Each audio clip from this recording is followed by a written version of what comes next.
Okay. So like local treasure kind of thing. Yes, you got it. So, Yeah.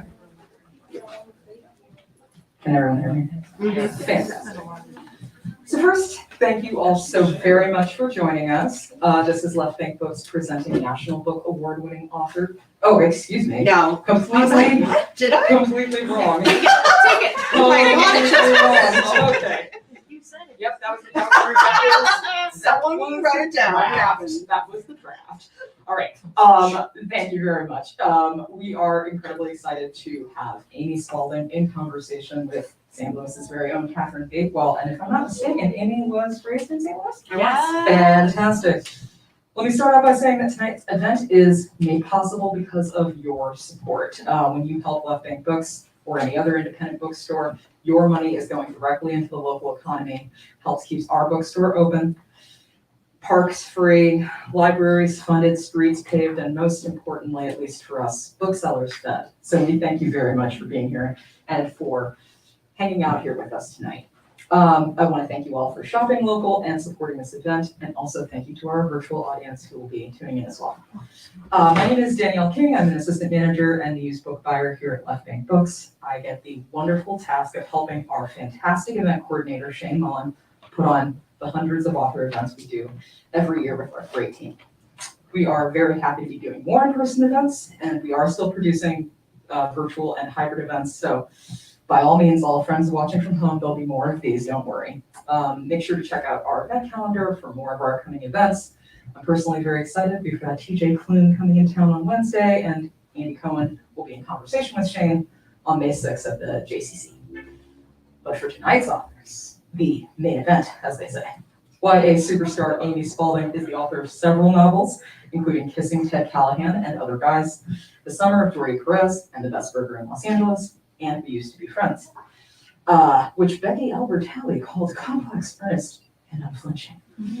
Raised right here in St. Louis, she will be discussing the buoyant and genuinely funny No Boy Summer with our city's very own rising YA middle grade star and bookseller at Mainstream Books, Catherine Bakewell, who writes fairy tales for anyone with big feelings, which is like one of the sweetest sentences I've ever heard.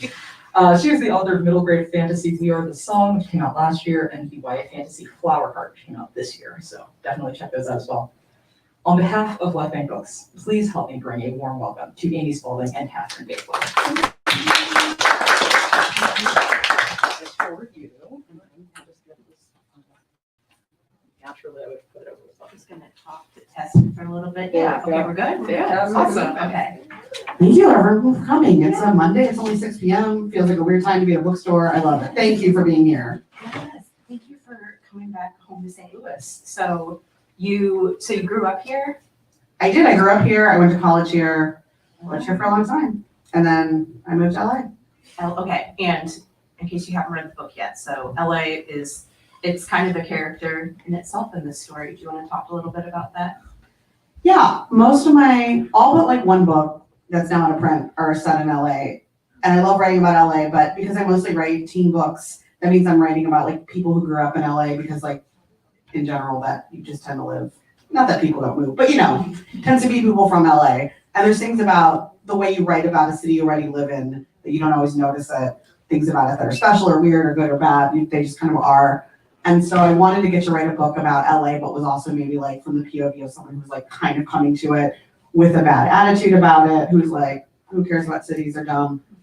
And like gets to discover, because I think a lot of people have negative impressions of LA, especially people who've like only gone there and done like touristy things or have never gone. And whenever I hear that stuff, it just like doesn't ring true to me at all. So I love the thought of like immersing someone in like the parts of the city that I really find wonderful and like letting her be like, all right, well, maybe some things are good. Yes. Yeah. I loved how Lydia says at one point that like having food does not count as like hanging out with people. And I was like, it absolutely does. That is my favorite activity. My favorite way to hang out with people. And I loved all the food that you described and the different cuisines that they got to try. And I was really hungry reading them. And I wanted Korean barbecue really bad, but I love it. And then like Del Mar Loop, I thought of that 'cause all the good food from all over the world there too. It's true. Like, I've already been to the Loop twice, yes, and yes. I've been in about 34 hours now, and I've been to the Loop twice. So yeah. Good. So good. I actually, I hadn't realized you were from St. Louis, and then I saw on your Instagram story, I was like, I'll bring her gooey butter cake and introduce her to St. Louis. And then you said, like, you were at Fitz's, and you're like, I'm home. And it's like, oh, she knows. She knows. Okay. Yeah, I sat at the bar and drank a root beer, which felt like what like a cartoon child would do, and I bought like One root beer. it was so fun. I was like, I should go to bars and order diet root beers more often. I guess many bars don't have diet root beer on tap, but Fitz's does. That's so cute. I love it so It much. was a great way to spend part of my afternoon. Yeah. That's so wholesome. No, it's so funny because I've been gone from LA, from St. Louis almost 20 years now. And so if I like put on social media, like, oh, I'm visiting St. Louis, they're like, let me tell you, you should try Emo's Pizza. And I'm like, no, thank you. I know it. I've been made to eat it at many an event. People don't know I'm from here, so like they always like want to help me out. I'm like, no, I'm good. I know all the stuff. Would you ever write a book that's set in St. Louis? I did once, and then it went out of print. Oh, So is that the jinx? So no, other books have gone out of print too. It's Yeah. not like you. I don't know. At this point, it feels like so long ago. Yeah. But sometimes I like want to set something in the 90s, and then I would want to set it because I don't know what anything else was like in the 90s.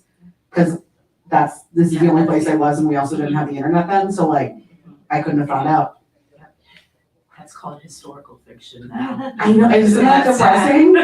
It's very sad. We were just talking about that in the car ride over. My assistant is, he's like a college graduate. He's an adult with a job, and he was born in the year 2000, and I'm just like, Oh my gosh. it makes me uncomfortable thinking about too much. Oh yeah, absolutely.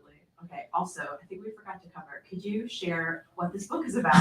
We did just want to start talking, and it's like, we should slow down. We just plowed right through.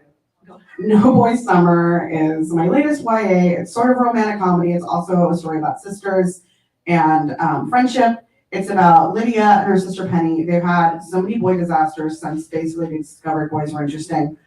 And they've decided, because boys are causing too much drama in their life, that they're going to have a summer with no boys.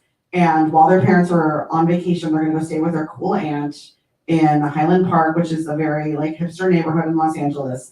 And Lydia works at her aunt's cool coffee shop, and Penny gets like an office assistant sort of internship job with the aunt's boyfriend's office, but she's like a type A achiever, so like she's like so excited to have an office job. And it's really about the two of them like discovering things they like want, like who are they outside of boys. But of course also Lydia is secretly also interested in girls and is not breaking the rules technically of the No Boy Summer by falling for a really cute girl who's a filmmaker, and obviously shenanigans ensue. Yeah, it's super fun. I love the coffee shop setting. I loved the sister dynamic. I loved the comedy, and it was so cute. And also it totally encapsulates that weird time between high school, or like almost out of high school going to college, and you have this pressure to have a firm answer about what you're going to do with all of your life. And, Penny's the perfect example of someone who knows that. Yeah, and I feel like people will just like judge you to your face, because like I was someone who was like wanting to do artistic things, and people just be like, you'll never make any money with that. And it's like, thank you. I mean, it's true, but I have a day job. It's fine. Yep. No, but it's weird. Like, I feel like many other parts of your life, someone's like, oh, what do you want to do with that? And you say it, and they'll just like, they know they have to like support you. But for some reason, when it's about like going to college and what you're going to major in, they're like, well, there's no money in that. You're just throwing your money away. And you're like, oh, thanks. It's only my dream. I know. Oh my gosh. I love, do you have siblings? Because I love the sibling relationship in this story. I mean, I have a sibling, but we don't really talk. So I really had to like invent this relationship. This was not a relationship like anything I've had. And it's always weird to do that in some ways. And then in others, like I feel like I always get like very, like I'm not a super precious about like creativity sort of writer. I feel like I'm more like, I don't like making it super mysterious. I like being like writing something anyone can do. You just have to try and like finish it. And I promise you'll get better. But I do feel like a real writerly thing of like when you're coming at it from character, it doesn't always have to be something you've experienced or something you would do yourself. It's very much like, who is this person and who is this person? But it is, I also feel like as a writer, you're always just like nosy about other people. So you're like, what's that situation with your sister like? You're just like listing what people complain about. You're like, great. just taking notes, don't worry about it. Yeah, someone was saying that like authors in particular have anxiety because it's just us telling stories to ourselves. We're so good at that. And the same thing about gossip, it's just more stories. Oh my God, that's so true. I'm like made to have anxiety. That's funny because I've never looked at it as like I have the anxiety because of writing. I feel like I've often been like, well, the downside of having anxiety is anxiety, but the upside is you do something with your extra energy. And that's writing. Good for me. Yeah, they totally go together. My YA book is like, it's the whole magic system is a metaphor for anxiety. I was like, here, take my feelings. Someone left like a really lovely review about my book for consideration, and they were like saying like it's so good to see a character with anxiety like represented in all this. And I was like, I mean, that's just kind of how my brain, like, that's just how I think people's brains work. I didn't try to do it on purpose, but you're welcome, other person with anxiety. Oh my gosh. Okay, so another thing about Lydia is that she has this theater background. So Yes. I want to know about you and your theater background.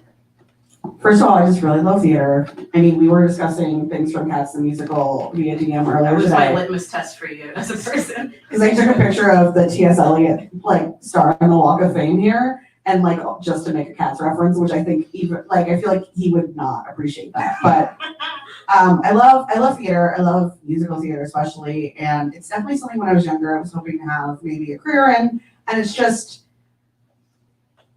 you can't like have your backup, like you can't like want to be a writer, but then like your backup plan is theater. Like it has to be like one of those, and then that's why I'm in marketing, because like you can just get a job and they pay you, and you know, it's a livable wage. And so it's like, but theater is something I love. And also I feel like it's one of those things where I think maybe I love consuming theater more than I don't want to say more, but there's something that's like, you know how it is reading now, right? Like now that you're published, it's like way more stressful. You know how It's, the sausage gets made. yeah, I it's think about like, it all the time. sometimes I'm just like, I'm jealous, this person's better than me. Or like, oh, like, I wish I'd gotten this kind of cover. I don't know. You're always just like, you're in your like professional world, and it's kind of nice that like theater is just so far from me that I just get to like purely enjoy it. But I did do some tech when I was younger, and I also, I just really, again, I relate to the thought of like people like wanting you to like not pursue an artistic thing, or people acting like it's silly to. And then on top of that, as you know, Lydia's connecting with Fran, this filmmaker who she is, you know, a regular customer at the coffee shop and also very cute. Them connecting about what it's like to be girls who are creating things, and the way that like what you want to create is treated when you're a girl versus a boy. And you know, when you like fluffy things like rom-coms and musical theater, people will just like put you in a not serious slot, even though those things are really hard to make. Yep. So there was a lot of exploring I wanted to do with that too. So, okay, don't think about this question too much. What are 3 musicals that you love? You don't have to do top 3. Okay. Just 3 musicals you love. That's really nice and free. My brain still just Yeah, went like, all of them are gone. I'll say a little night music, Sondheim, great. Jesus Christ Superstar. It's coming to town. I just saw it in LA. It's a real weird see. tour. You should, if you like weird stuff, you should see it. There is a part where like, I mean, I can't spoil it, it's the Bible. But like in this production, after the crucifixion, Jesus sits up. And he just kind of sits there for a second, but it's not the resurrection. It just sort of, and then like him and Judas kind of looked at each other like friends. And then the curtain came down and I was like, what is happening? And I thought I was like losing my mind. And I'd gone with my mom, who's a much more normal person than I am and is not trying to like make a joke about everything. And she's like, why did Jesus sit up after that crucified? Anyway, go see that production. It's bonkers. One more, Chess. It's coming to the movies this summer. I know nothing about Chess. Oh my gosh, all the songs in it are great and the book makes no sense. I love that. I think that like Appa is involved. Yeah, So they wrote I'm the down. score. So I'm down to clown with. It's great, with you Appa. should go. I love that. I was trying to make the dates work to come back and see it, but like I can't, so sorry. And spoiler alert, I won't see it here. Oh, I love the Mimi. We have such good theater productions here. It's really good city for theater. I think that's one reason also I loved it so much growing up, is like it's just around in a way that's great. Yeah. And then in LA too, so I just have always had it. Okay, this is another while I was reading your book, I was like emailing myself questions, just like random things. So in the story, Lydia works in a cafe and there's like an ongoing quest to find ways to make good latte art in this story. And I'm wondering if you have any expertise with latte art. If you've ever tried it. So I don't. I was a barista back in like the late 90s, and we weren't just really, no one was doing that then for the most part. I won't say no one, because someone on the internet is going to be like, the first latte art was created in, I don't know. I didn't Google it. I'm not going to. We're not regularly getting it until I feel like later, and like Instagram especially made latte art like such a thing. Yeah. So I watched so many latte art videos on YouTube, like so many. And to the point where like every time I would like turn on like YouTube on my TV to like work out, it was like, do you want to watch this latte art video? I'm like, no, I'm trying to keep my body from dying. So I watched so many, and it was hilarious because I'd actually written a lot of the book before I did the research, because I just kind of wanted to like write the partial, get it sent, sell it, and then I was gonna like spend time really immersing myself. And so I had already made jokes that like latte art can just look very phallic a lot of the time. Yes. Like, and that was just a joke that I made to myself, and then I was like, I need to do some research. Even the ones that look correct, you still are like, no, that looks a little iffy, Yes. a little pornographic. When they were like, we're gonna make a rocket, I was like, I know where this is going. Yeah. It was so funny too, because for my lunch event, one of my friends made like little coffee cup cookies, and she like did custom latte art on them. And I told her she did not need to put latte art on them, and she's an above and beyond sort of person. But she's like, after the fact, I was like, that latte art looks phallic. And I was like, oh, you didn't have a chance to read the book yet, but let me tell you, that is on brand. It turns out it's hard to make latte art, it's not. Oh my gosh. But yeah, I was at a certain point where I was like, man, I wish I knew a barista who just like let me behind the counter and like try to do this. But That would be fun. I would love latte art like training. yeah. It would be sick. I would, the fact that there's like hot liquid involved though, I don't know if that's a good idea. No, I just think I'm gonna get injured or just Yeah. stained all over. Yeah, I Yeah. just have to like accept I don't know, I worked as a barista for years and I don't remember getting hurt that often, but I also think when you work in a restaurant, you get hurt in little ways all the time and you just like let it go. 'Cause just forget. Yeah. There you go. So another thing that I loved is that so Lydia, from her point of view, she's talking about like the image of like an Instagram girl and like a coffee shop girl, and Lydia describes herself as fat, and like I personally like have like baggage with figuring out what word to describe myself. I go for like curvy. It depends on what you're comfortable with.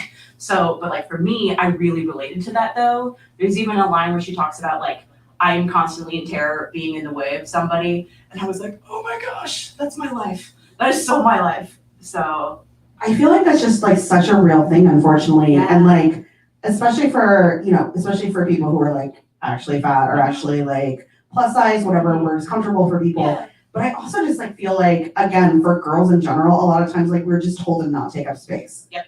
And when you know that you literally take up space and that you maybe literally take up more space than other people, you're just constantly just like, oh God, like don't let that be the problem I'm making right now. Let it be any other problem. And you know, I wrote this book. This is not me being like, all right, I'm so great. No, but I wrote a book a few years ago called The Summer of Jordi Perez and the Best Burger in Los Angeles. And that was the first book I wrote that had like an explicitly fat point of view character. Excuse me. And I really wanted to get into what it feels like to like not hate yourself, but like feel like the world hates you, and it can be like awkward and like first time dating like someone when you know, or worried about how your body appears to them. And so I felt like I covered that, and I don't want to just like keep writing the same book, but I also want to keep having like plus size protagonists. And like, in for her consideration, like Nina's an adult, so it's like she has a totally different take on it because she's like lived in her body for decades. She's like super comfortable. Yeah. You get to pick your social groups as an adult in a way that you don't get to as a teen. So like, she's fine. So it was like, I want to talk about like things about this and what's uncomfortable and what makes things hard, but it's like, I also don't want to like rehash territory I've already written about. So, you know, Lydia like doesn't see herself as like unattractive. She doesn't like think she's less worthy, but she's very much like, she's always like on the lookout for how other people are seeing her or treating her. And I just feel like that's such a real thing. Yep. I'd also love to say that's just a real thing when you're a teen, but Yeah, not it's, I necessarily. mean, I only know the experience from being a curvy teen. So yeah, absolutely. But just, it felt very natural though. Just, it wasn't a story about like solely about like her body image, but you can't escape it Yeah. when you are of that shape. Like you feel it and you see. And it just comes up in interactions. Yeah. And so I don't it's sort of that weird thing where you're like, well, I don't want to ignore what's like this is about, but I also I don't want it to be like a very special episode. Exactly. Yes, absolutely. Now let's pause and talk about how people talk about weight. It's like, no, it's gross. Yeah. Come on. Let's just be humans. Oh my gosh. Okay, so you talked about awesome cuisine and awesome food. If we were teleported to LA for some awesome food, where would you take us? What would we be eating? Yeah, I feel like I should discuss some of the things in the book for sure.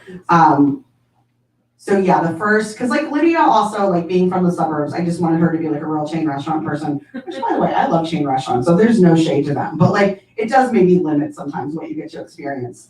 And also maybe the international cuisine is not actually being created by the people of that actual place. It's like, this is what a white guy in Ohio thinks that this Chinese food tastes like. And you know what? Sometimes he made something delicious, but I mean, definitely Korean barbecue. There's so much good Korean barbecue in LA.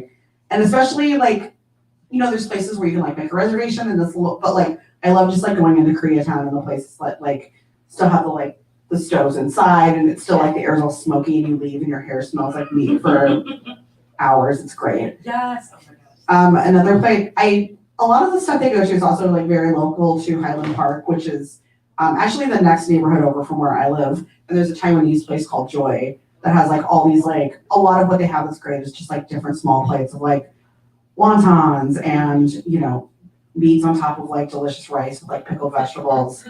Sorry, this is just like so mean to do. It's like I haven't eaten dinner yet. I'm just like making people hungry. No, we've all eaten something today. No, I had Korean fried chicken nice. last night. That was pretty, I think in nearest area, it was like near Forest Park. And the whole time I was like, I'm just so glad to be alive right now. Seeing food, I was like, this is really good. So I totally get that. Yeah. So do you have any advice for young writers in general? Yeah, I would say, first of all, like, write the thing you want to write. Don't worry. I feel like I used to feel, I don't know about you, because I feel like we both write things that are very much about, like, feelings and softness and, nobody is telling you to write that kind of stuff, right? Like, it's like, again, I would say that anyway, but that's definitely something I wanted to write about in this book, too. Of, like, everyone is like, do something serious that matters. And it's like, I shouldn't say I don't like serious things that matter, but like, that's not always the art I consume. And also I think you can do important stuff within fluffier stuff. Yep. But when I was younger, I think I felt a lot of pressure to be like, oh, if I'm going to be a writer, I have to like write the great American novel and it has to like be about a war or a famine or I don't know, something I don't. Again, it feels rude to say I don't care about. I care about war and famine. You're the one writing. But I'm the one writing it. Like, I want to write about like shenanigans and, different amazing restaurants and hijinks, absolutely. So like, don't worry that if like something is like not, if you feel like that's not what people expect out of you or like it's not serious enough, like follow with it. Cause like you have to spend so much time with a book or any writing project. So like if you don't enjoy doing it, like what are you doing? I experience that same thing every time. I'm like, okay, come up with the idea and it's gonna be like marketable. And so my brain is like, there's a war. And it's like, I don't want to be there for like 7 months. I can't. No. So Well, it's like the 7 months of writing it, and it's like, oh, then it goes to your editor, and you have to edit it like once or twice, then your copy edits, then your first pass pages. Then you're gonna talk about it like before it comes out, and like then it comes out, and you're like having conversations like this, and you're like, why did I write this book? Yeah, exactly. I never want to be in that position. Yep, I am absolutely the same way. So That's probably why I'll never be rich. you never know. Like I just almost accidentally won the National Book Award, so also, I think TikTok proves that like we have no idea how to predict what's gonna blow up. or how to talk about Or books. how to talk about Because books. like people on TikTok are like, this book's about this, and I'm like, I don't think it is. And then it goes bonkers and sells a bunch. And I'm like, you know what? That's great. I'm glad you think it's about that. So I just don't even predict anymore. I'm like, the kids know what's good. They know what's good. Just leave it in their hands. So yeah, absolutely. So do you think you'd ever leave the realm of contemporary? And if you haven't, I just have not discovered. No, I haven't. Okay. Would you ever? I don't know. I think at the very most it would be like a speculative fiction thing where it's like most things are the same and then maybe there's like one element. I don't know. I just love contemporary so much. There you go. But I used to always say that I would never write anything but YA. And then I wrote adult, so now I'm much more hesitant now to say that like I would never do something else because, it just took me being at home during lockdown and not having a book to work on to be like, well, I gotta write something, I'll do it. and then panic writing another book. So like, why not? Anything can happen. Could you tell me a little bit about your outlining process, or if you write by the seat of your pants? I do outline. I used to not, and it turns out that when you know what you're doing, it is easier. I'm really into Microsoft Excel, which is not a thing a lot of writers say. I think it's because I use it for my day job so much, so I'm just like comfortable in it. But I will use that to do like the different beats of the book. So that's the penny inside of your Yeah, spreadsheet. I feel like I wrote Penny as like this unknowable person, like I really like think about her and what she would do. And since friends have started reading the book, they've labeled me Penny for so many things. I'm like, oh, she was more me than I realized. I like sent a Yelp list to a friend who was like in town and trying to get a manicure, and I was like, this is a curated list that's like nearby that like with like nearly 5-star reviews. And she was like, okay, Penny, thanks. Yep. Yeah. So turns out. So I will do it sort of like by beat, and then like, especially with rom-coms, because it's like the setup, the meet cute, the complication. And then I will like just really quick list what that is.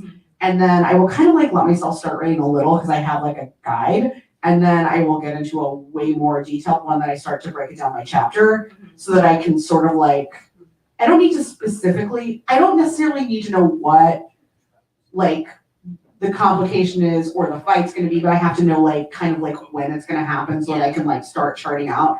And then also keeping an eye on like, oh, well, this keeps coming up. Maybe that's something to use later. Or if like I know I want to do something, then I've like given my, like, hey, maybe start threading that in sooner because I know when it's coming. So it turns out that like keeping track of what you're doing has helped me. It's helpful. How long does it take to draft like your first draft?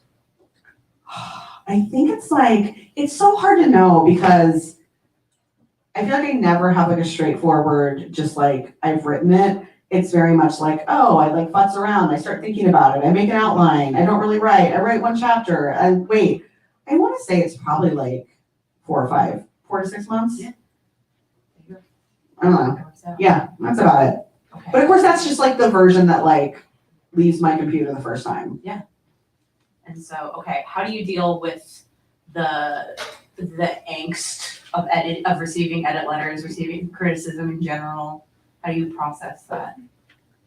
I keep hoping it will like get less stressful, but it's like only minorly less stressful. One really funny thing is, this isn't true for everyone across the board, but in general, YA edit letters are so much harder than adult edit letters. Really? They're much softer in a lot of ways.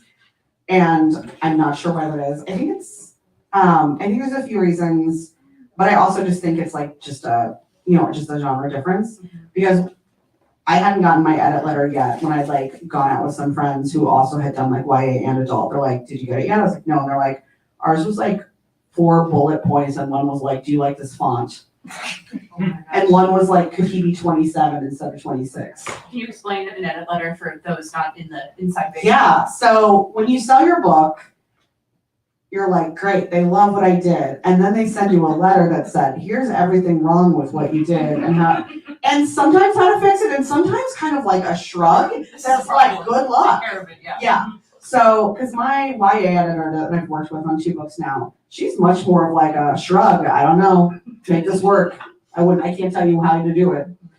And so it's not very long, hers, but then there's like leaves you with a lot to think about and a lot to like feel like you can never make work. Yeah.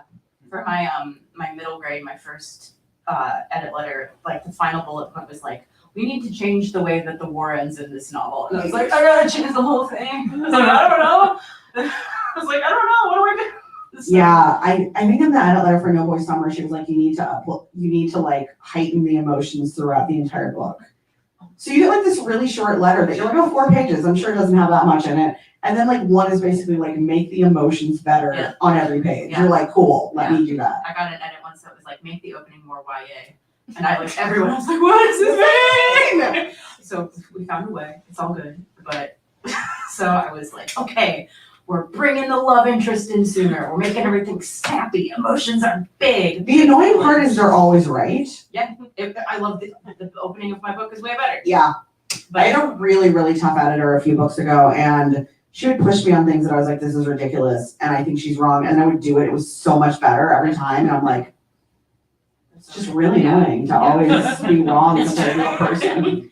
can you think of, so there's like STET in editing, can you think of something where it's basically where you tell the editor, like, I don't care what you say, we're keeping this part? Can you think of an instance where you were like, no, we're keeping this?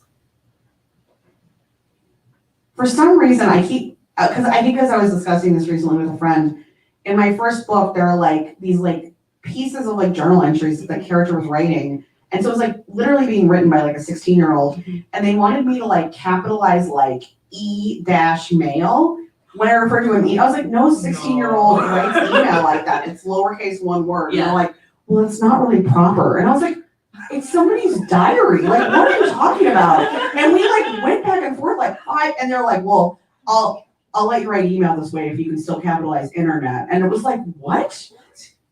Thank you. So what was the final decision? No, I think I had to do some of it. You have to do capitalized internet? I think I capitalized internet, but like lowercase email with no hyphen. You had like a bargain. I will say though that like now I just step things and no one argues with me. So I don't know if my editor was extra picky or like It's powerful. I was just like, I feel like more confident to just like. It's your National Book Award.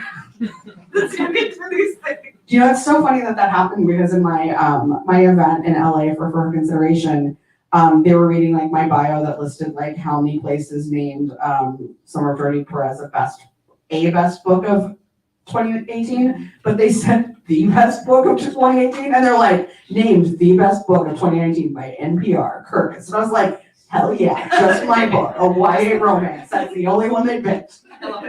So I've accidentally gotten a lot of acclaim. Okay, are we good on time? Should we?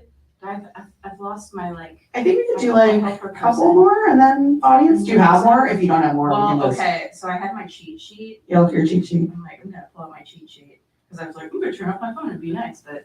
No, I just feel like you have like that's the awkward thing about these. You like have to have it, you know, on your phone. Yeah. So okay, another thing I was thinking about was rom-coms in general.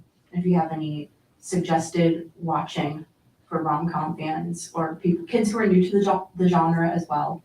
So But I feel like I said my favorite rom-com at an event recently, and people yelled at me.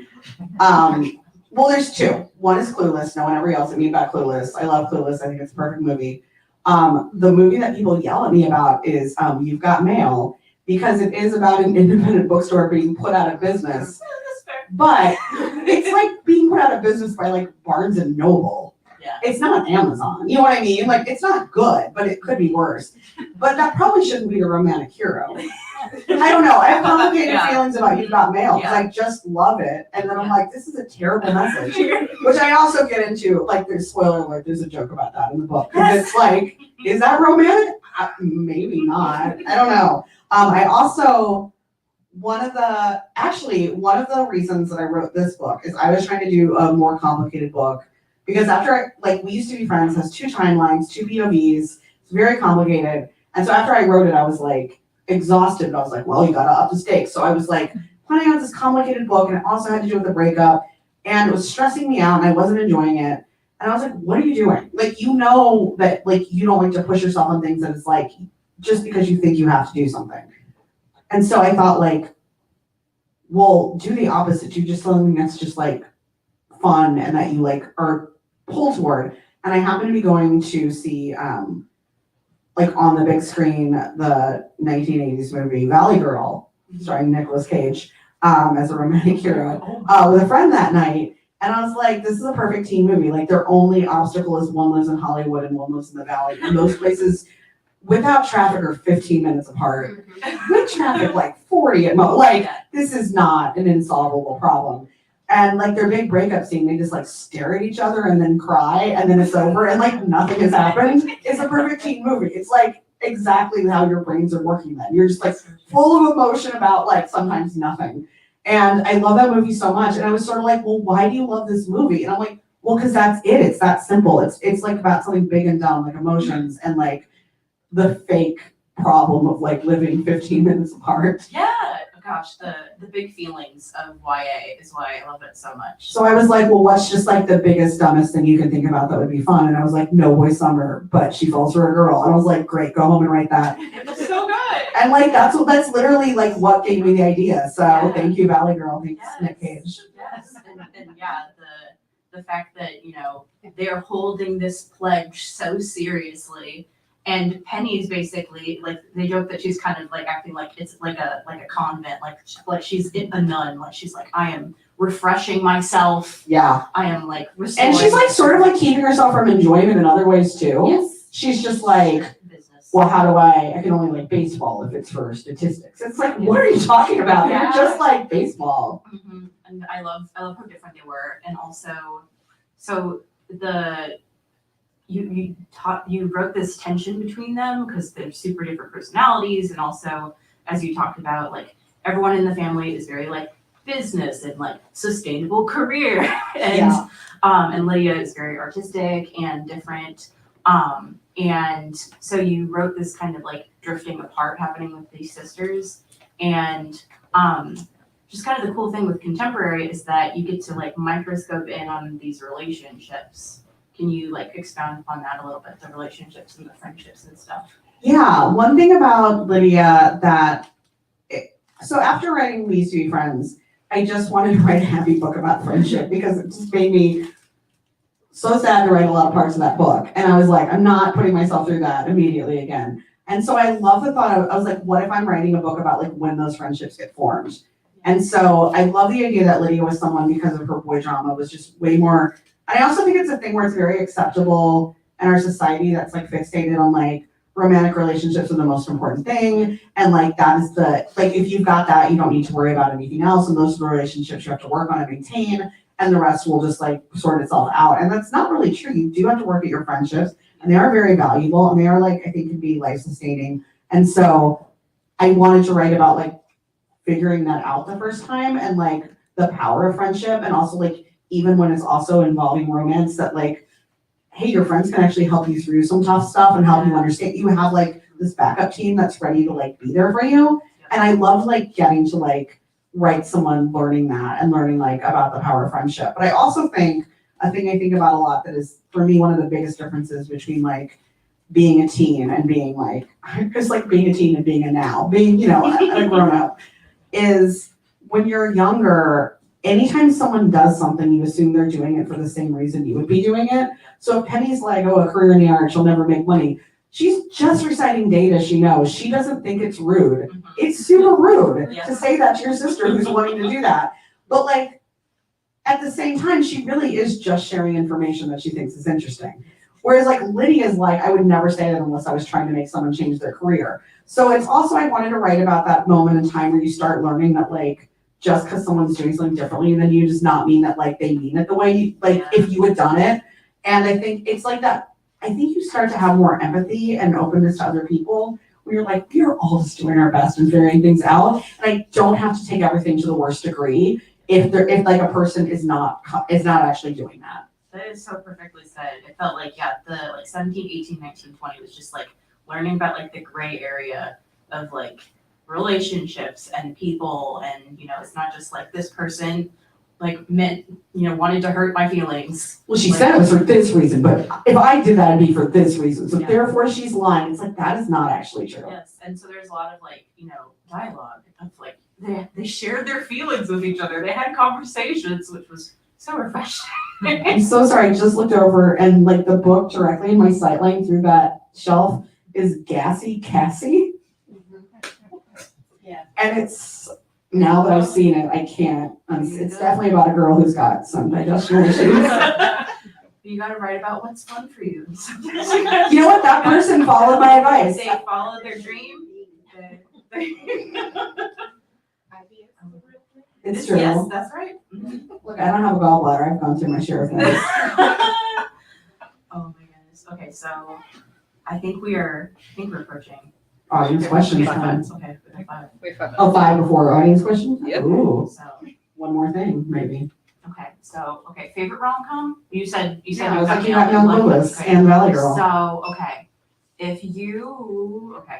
I'm thinking all the things.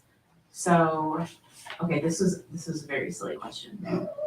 So Lydia, Fran's short film that she makes, it talks about like a girl who's having conversations kind of to figure herself out, but she's having these conversations with stuffed animals.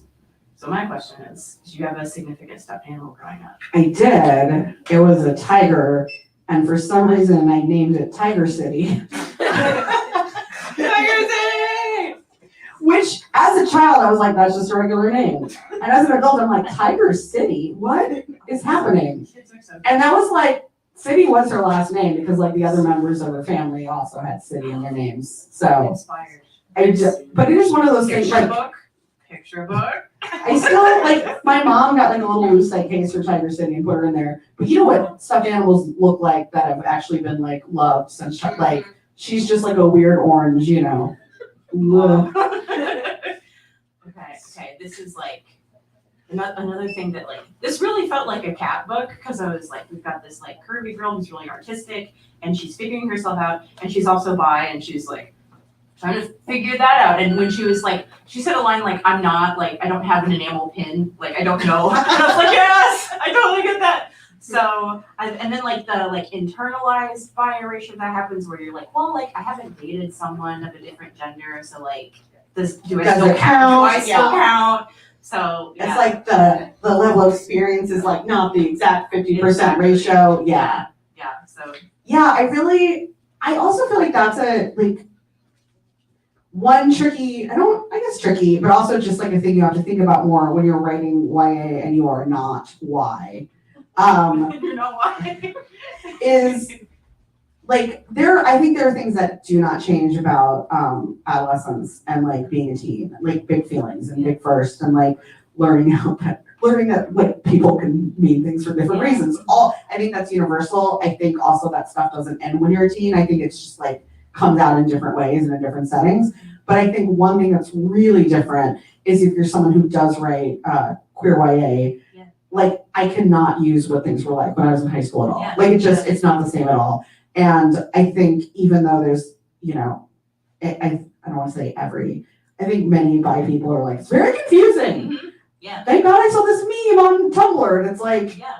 But like it's a different story for someone who is 16 now. Yeah.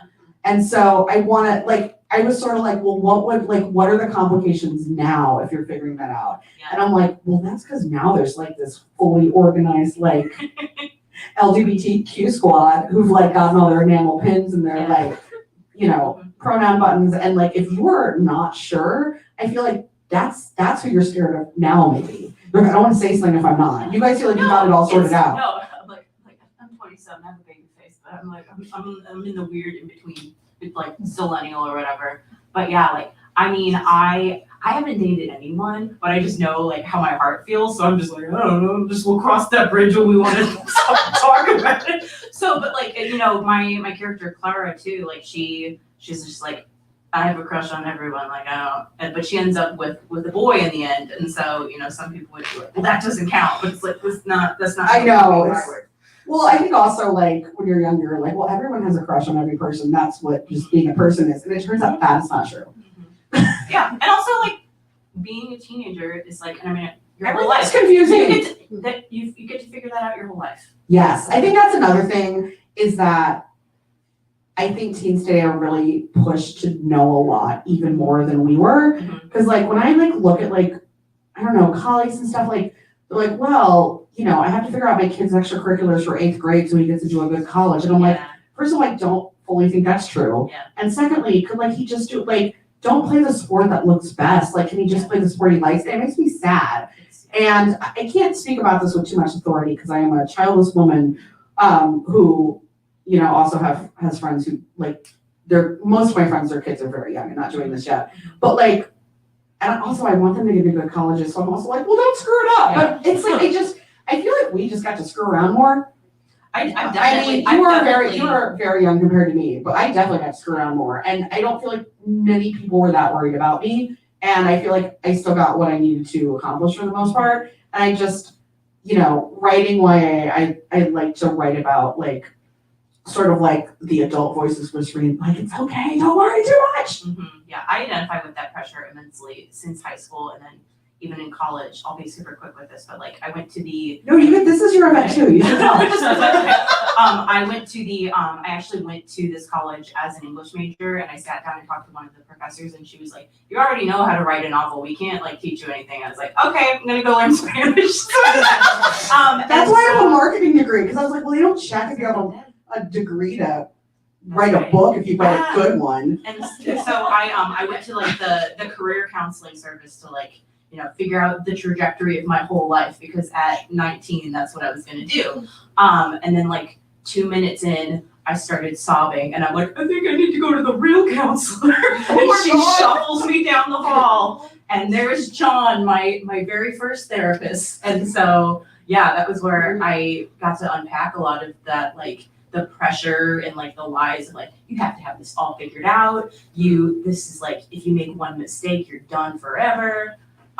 So yeah, it's absolutely going on during that time. And okay, I have a good final question for you. Are there any books that you've loved lately, or any friend books you want to shout out? Ooh, yes. The 2 books I read most recently that I liked are both not YA or like rom-coms, but I'm gonna shout them out anyway. One is oh my god, it's called A Healthy Remedy, the new Nicole Chung book. It is a beautiful memoir about, this is gonna sound so depressing, about both of her parents dying over a very short time. And that just sounds like, why would you want to read that? It's so beautifully written. It talks about her experience also being born in Korea, adopted by white parents, growing up here without, a cultural context, and then gaining it back. Her first memoir talks about that part more. This still has that in it. It's just so beautifully written, and I think anyone who's gone through loss of losing people, and also I think if you've moved away or you have like remote family, it really hit on a lot of what that feels like too, to be going through things from a distance. And then the other book I read recently that I could not put down was They're Going to Love You by Meg Howery, which is about a girl who is kind of a ballet dancer, but her mom had been a very professional ballet dancer. Her dad was a ballet teacher. Him and his partner, who was also a ballet teacher, choreographer, etc., they lived in the village in the 80s, 90s. She was also like going back to the Midwest with her mom, and just it's going back and forth in time, like present to past. And that there was a break between her and her dad at some point, and they haven't seen each other, and now he's dying and they're gonna reunite. And it sounds so depressing. Every time I like doing an event, everyone's like, so what fun books have you read lately? And I'm like, here's a memoir where multiple people die. It's interesting to see what authors write versus what they read. No, I read much darker than I write. I lately I feel like maybe that is because like I like take that in, and then like I have to take that in so I could like let out light. I don't know, but I also just feel like sometimes you just like pick up a really beautiful book. You're like, look, I wept a lot, but it's just so well done. So those are the 2 I've read most recently, but I feel like I should say something happy too. I haven't read it yet, but I'm really excited about the new Maureen Gu book that came out like last week or the week before. She writes contemporary YA. I would say that we're like read-alikes-ish, but it's called Throwback, and it has like time travel to the 90s in it. Cute. Which I've seen the cover for that. It's really cute. So anyway, I feel like that is one that I'm gonna read soon. And I'm saving the new Rebecca Mackay and new Curtis Sittenfeld for like long flights I have coming up. So I would love to do a friend book shout out that I think would be really good, like suggested reading for if you like No Boy Summer. My friend Jenna Miller wrote Out of Character. yes, that's a great read alike. Yeah. Yes, yeah, like my friend wrote that. It's about a girl who has like a secret alter ego as like doing online role play for like a pirate fantasy fandom that she loves. And she's kind of in a love triangle between this cool girl at school and her online best friend. And I love the online relationships depicted because so many of my friendships are like internet people. Yeah, absolutely. So I really love that. But anyway, so another I also love it's just like really unabashedly nerdy. Yeah. I'm so happy that you have this book. I'm like, friend book. It's really great. It's so great. So thank you so much for coming and chatting with us. Thank you. And I think we're gonna do audience questions now. We are. So if you do have a question, just pop your hand up. I will bring this to you. Well, that's easy. We all share between one another. Oh, yeah. All right, appreciate you. So I love the book.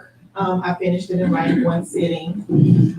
With each of Lydia's relationships, her sister, her girlfriend, her friends that are girls, her boyfriends, like all her relationships, I learned a different lesson from. If you had to pick like one overall lesson you want us to learn from the book, what would that be? First of all, thank you. That is so nice. I really think it's that you can trust people to get who you are if you're willing to be open. Like, vulnerability is really scary. I mean, I'm like a snarky Gen X person. Like, it's the hardest thing in the world for me. But when you can like truly like show who you are to people and like decide they deserve that trust of yours and like to see it replicated, I think it's so valuable. So yeah, it's worth taking chances with people and being vulnerable, but it is also really hard. Do you have any more questions? All right, I'm not gonna lie. I kind of want to let y'all get another 5 minutes in. It's very fun. I've been running around, but it's very fun. Okay, let's do it. You can have. Wait, can we have that mic back? Yeah. That was really loud. Okay, so talking about like the media that you put inside your brain. So what kind of like movies, TV shows and stuff have you liked lately? I was just watching the latest episode of Succession this afternoon, so I gotta binge that. oh my god, it's so good. But it is just like a show about terrible people. So like, That is my friend was like, if you like shows about like rich people being messy, you will like this show. it's And I just love it's done White so Lotus, perfectly. so Yeah, Like, okay. yeah. It's like darker than that, but is it? I don't know. It's maybe. But I love it so much. I really love. I have to watch the new. I feel like I keep saying this so no one spoils me. I love Yellow Jackets. I don't know if you're watching that. It's just also, if you were like a teen girl in the 90s, it's just a perfect show. I feel like this show is like made for me because it's about teen girls in the 90s and women in their 40s, two things I am and have been. It's just like, thank you everyone for doing this. From what I've read about it, I hear it's a little intense. Is it like scary? Okay, I'm seeing nods. Someone like loudly whispered yes. I love that. I will say I'm a baby, and it's like there was like one episode where I was like, I'm at the limit. So yeah, but it's maybe don't watch it at night sometimes. But it's so Okay. like the character work is so good, and also the thing I love about it is I was reading this in the New York Times Magazine did a feature about it a few weeks ago, and it was talking about how like the women just get to like be things. Like the adult women get to be things other than like wives and mothers, girlfriends, or like employees. They get to be like weird, like messed up anti-heroes too. And they have a reason. They had this like traumatic, they were like, lost on an island, whatever, for like almost 2 years.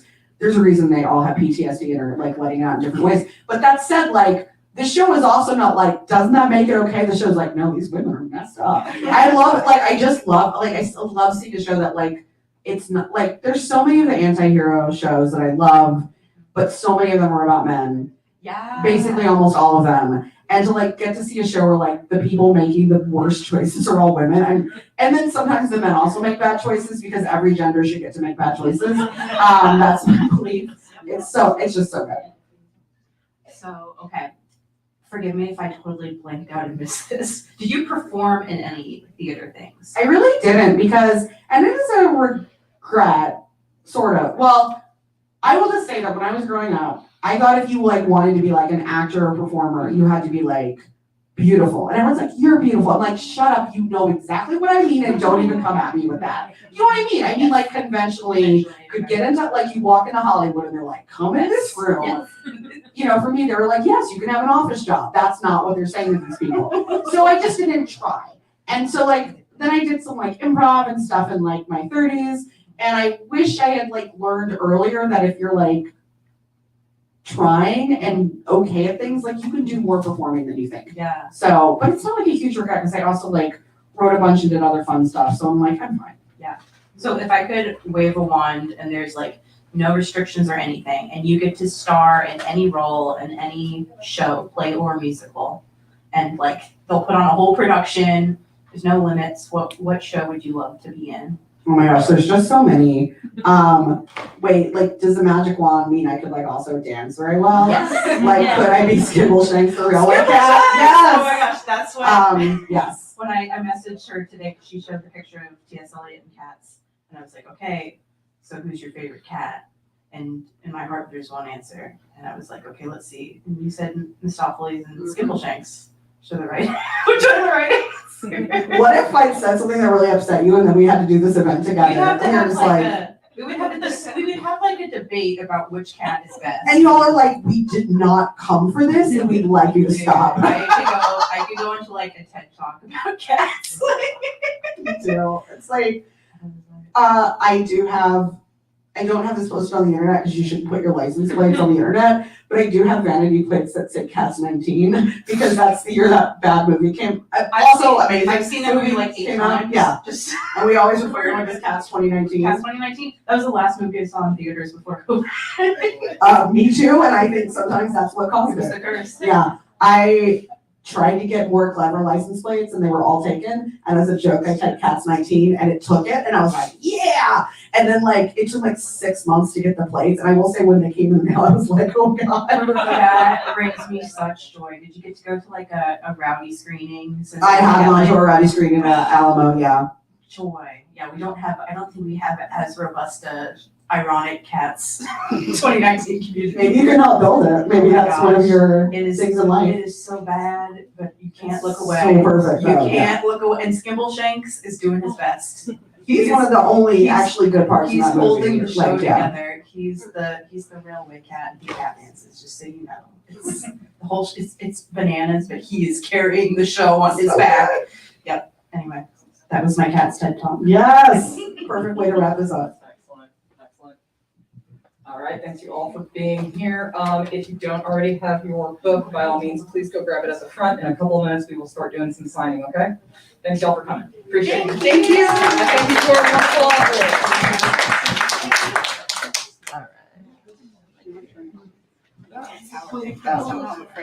Hey, I'm gonna solve